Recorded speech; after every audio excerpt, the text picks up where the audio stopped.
Long-term care facilities all across Arizona have been hit very hard by this pandemic. People with loved ones receiving care went months without being able to visit them. Now many again are going without visitation as cases spike following the holidays.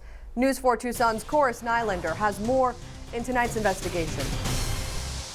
Well, the week began with grim news for Arizona. The 7-day outlook as of Tuesday shows we've had the highest transmission rate not just in the U.S. but the entire world, and those surging numbers were reflected in the amount of cases in long-term care facilities.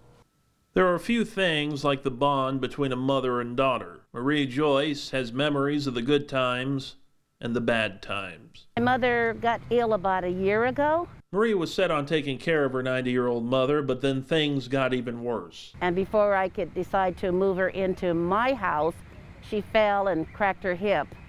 So we had to put her in a rehab facility. This became her mother's new home. Marie wanted to make sure she was well taken care of. We were going over there every day. Then the COVID-19 pandemic hit, and those daily visits stopped. She was not doing very well, and it's starting to decline. Memory loss, a lot of memory problems, and just not doing that well because we weren't able to see her. A story like so many other families. Eventually, the visits return on a weekly basis outdoors. Her mother's condition improving, but Marie is worried seeing cases surge after the holidays. We're real concerned that hopefully that she can get a shot soon or something, so that, or all of us, so that we could be able to visit safely. We want it to be over with. We want to be able to start visiting like we normally would. But over with may be far away.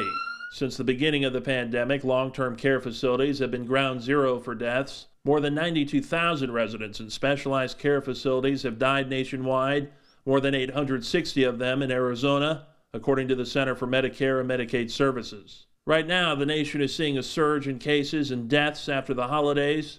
Arizona making national records in several categories no one wants to be leading in. 1% of the population lives in a long-term care facility, but 40% of the deaths have happened with people who live in those long-term care facilities. Donna Marie Kennedy is AARP's director in Arizona. She says once again some facilities are batting down the hatches. We've seen some families be able to visit with their loved ones, and some facilities have locked down where there were visitations before. Something that has her very concerned. Critical that we continue to allow visitation. So they're testing people in long-term care facilities more frequently than they were in the very beginning.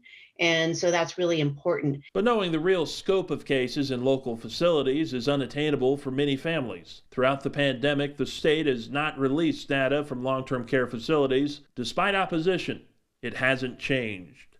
The only thing that has changed is skilled nursing facilities have to report to CMS, but then there's a delay in reporting out that information. So families can go and look online, and if a person lives in a skilled nursing facility, they're releasing that information. But we know that we have 22 basically assisted living facilities and residential care facilities that do not have to report that information. The CMS database currently is reporting results up to December 20th. Across Pima County, more than a quarter of reporting facilities had resident deaths. Sapphire of Tucson, a specialized nursing facility, reports the highest number of cases and 40 deaths. I reached out to the facility. A spokesperson sent me a statement saying Sapphire was the first Tucson facility to establish a COVID unit and has been taking in COVID-positive patients from area hospitals, driving up the numbers. But stressed the holidays brought a drastic spike in numbers that have yet to be reported on the CMS database. Sapphire says its residents will be receiving the first dose of the vaccine January 19th. Family members like Mary Joyce are hopeful that will lower the numbers. Investigating for you, Chorus Nylander, News 4 Tucson.